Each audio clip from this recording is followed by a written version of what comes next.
پاکستان کے تمام ارباب اختیار جن کے پاس پوری ملک کی طاقت ہے، کب تک آپ 2% اشرافیہ کے لیے 98% یعنی کروڑوں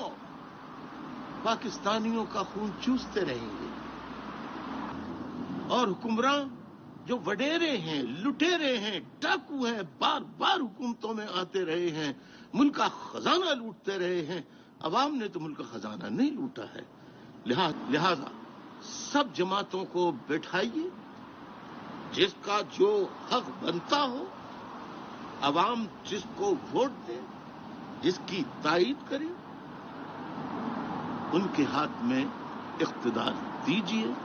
اور خدا را فوج کو اب ملک کے دفاع، داخلی اور خارجہ جتنے ملک کو سنگین خطرات ہیں اس سے نمٹنے کے لیے وہیں آپ اپنی توجہ لگائیے، سویلین کو ملک کا انتظام حکومت چلانے دیجیے، افہام و تفہیم سے کام لیجیے،